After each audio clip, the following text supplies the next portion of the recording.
That is it, everybody. We are at the Big A, Anaheim, for the annual Monster Energy Supercross preseason press conference. It's the Weege Show, brought to you by Race Tech. We're bringing it back in 2020. We're bringing back gold valves to you. You already know that they make your suspension plusher, better bottoming resistance, more traction, and made and engineered in the USA. And you also know that you can get a set for yourself. Look at the email link in the description of this video. Now, I've been coming to this stadium for about 20 years now for this race. Since 2002, they've had this amazing wall here of the great memories of the one time the Anaheim Angels won a World Series championship. So certain things, hey, Ali, what's up? The stadium and the fans here don't change much year to year. It's kind of the same thing. And this press conference that they had in here earlier doesn't change that much either. It's the same thing every year, and to be honest, what's up, gang? What's up? People like to complain and say, oh, dude, they never ask hard questions. They never get good answers. What's up, Shu? But this year, I think it was different. This stage right here, oh, Daniel Blair back in your regular clothing, no longer wearing a suit. I feel it's different. This year, the questions were good. The answers were honest. We learned real things from the riders in our press conference. And you can go to racerxonline.com. We'll have the archive, and you can watch the whole thing. Or I'll just sum a little bit up while I go out here, howdy, and watch some of the riders ride. So let's start with this. Ken Roczen actually used the initials EBV, that is Epstein-Barr virus. He actually admitted that he had that. Now, he had a different form of it or a weird form of it. Maybe all forms of Epstein-Barr are weird, probably. He talked a lot about the communication that he's had to have throughout the off-season and having doctors on call to try to feel better. But look, man, it has been a rough go for Ken Roczen the last couple of years. We are 4 years removed from that big rolling in here in a suit in 2017 with a factory Honda and doing burnouts in NSX, I believe. That kind of gusto, that kind of joy, it's been a long time since then. We've had massive arm injuries. We had the injuries with trainer Blake Savage last year. Here's the bike. The Epstein-Barr virus, all these different things, right? So for Ken, I asked quite simply, how do you keep the joy in it considering all the negatives that you've had? And then you get to see riders like Justin Brayton and Chad Reed who are older and they enjoy it now more than ever. How does Ken keep that joy in it? And he says he's always been known as a guy that kind of has that balance. He keeps it fun, he keeps it light, and he tries to rely on that more than ever. Because yes, he said for the last 3 or 4 years, it's pretty much only been the negative side of the sport. And it has been very difficult at times on him to try to keep that joy in it. He does feel better, much better this year than he did this time last year. He's going to check off boxes and get some wins. I also talked to Eli Tomac, and he was straight up about it. He has managed it, management in the series. He admits maybe he's made some mistakes, maybe he's made some errors, maybe he's made bad decisions on the track. He is hoping that this is the year that he finally gets it right. They have a similar baseline to work off of with the bike that he had at the end of the 2019 season when he was pretty good, not the beginning of the 2019 season when he was very underwhelming. He did not have any off-season injuries. He admitted he did not ride last December with an injury. He kept it secret at the time. So that's all better. But I also asked a teammate question.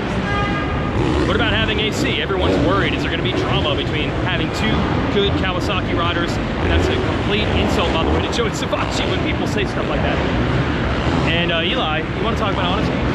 He told me, dude, I'm kind of sick of having this like Austrian wave out there where it feels like there's 8 or 10 KTMs and Huskies out there and I'm all by myself. So he's happy to have a teammate that can go fast. And he said, yeah, it's an individual sport, but maybe they can work together a little bit, at least makes them feel better, or at least think that's happening. He said they haven't raced yet, they don't know if it's going to turn out that way, but I thought that was very interesting for Eli to admit that. Let's watch some of the riders down here right now. I believe we got some privateers on the track, and then the riders who are in the press conference are just gearing up and getting ready to ride. See the team people watching their riders, trying to figure out who looks good. It's going to be the only question, and there will be no real accurate answer for that. Supercross Live this year put together a power ranking where they asked members of the media. I'm clear because I didn't get to participate. They sent me the email when I was in Australia, and I wasn't checking email.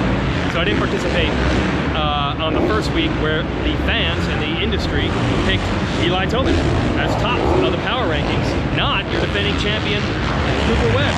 So Cooper Webb was asked, does that motivate you to not be on top of the power rankings list? And he said, yeah, it does.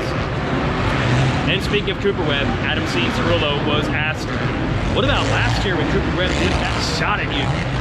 If you might remember our season-ending press conference last year, Webb said he cracked, I didn't. So Adam was asked about that. Again, honest questions and an honest answer. AC said, look, man, he's coming off a Supercross championship. You're on a high. I understand that you're going to say whatever you want to say. Plus, he's probably like, dude, you're bringing up this Adam guy again? It's like a gnat in my ear. Like, shut up about Adam. So he actually understood why Trooper Webb said that. And he said, look, I did actually blow it that night. So when he said I cracked, it was the truth. And I did get better and win a championship in outdoors. So maybe it was a little kick in the ass that I needed. That was great stuff from overall really good press conference. Let's see, Justin Marsh just said that he's ridden more than ever this offseason doing testing. Yes. Yes, Rick Johnson. This building was once full for you. They actually had more seats. They did have. Yeah, they voting at 63, 70,000 then? 63, something like that. I don't know. Okay, the opener deal. Look, Chad Reed said up there, he's like, yeah, everybody keeps saying you can't win it, you can lose it at the opener, but if I were them, I would want to come out swinging. You did come out swinging a lot. Finished second here once, that we remember also really well. Did you want to come out and establish yourself immediately? Absolutely, but then I learned that I didn't have to be desperate. So to say that you don't want to win it, I'm completely full of shit. Okay. You want to win this race. It's the biggest hype. It's the most. It's what everybody remembers, and you want it. But it's funny. So many guys are afraid to step out and say, "I want to win." You're not an asshole for wanting to win. You're paid to win. Yep. You know, and so that's your job. So to say, I feel the best of my life. I want this. I'm going for it. Yeah. They're afraid that they're going to get attacked social media. Ooh, they said they were going to win and they didn't win. Yeah. You're not Conor McGregor. You're not calling the knockout and all this bullshit. You're going out there and you're racing hard. So I love what Chad said is that, you know, you can't win it, but you can lose it. But you can also set the bar so high because everybody is tied for first place right now. Yeah. The top 21 guys on the gate are all racing for first place in points. Yep. So if you come out and you kick everybody's ass, I mean, kick their ass. Yeah. Like we've seen Cooper do, we've seen Eli do, we've seen a lot of different things. That's in the guy's head the next week. So yeah, as much as everyone says it's a long season, I'm not going to worry about it, they will worry about it if you kick their ass. Oh yeah, and well now it's like, holy shit, how did he go so fast? Yeah. Didn't get tired, bike working great. I'm on a Yamaha, he's on a KTM, or I'm on a whatever the case may be, because they don't know. You know, they've been racing against, they've been doing long times against their own team. Right. And what's a Yamaha going to do on a Honda track, or Honda on a KTM track, or on a Yamaha, back and forth? So it all starts spinning up there. Everything starts now. So if you're strong every practice, and you win your heat race, and you win that main event, you haven't done it yet, but you sure done a hell of a good job to get the start. So I agree with Chad. Well, here's the proof. In '86, we always say in this building here, maybe the greatest battle ever, and you got second, and you tell the story a million times.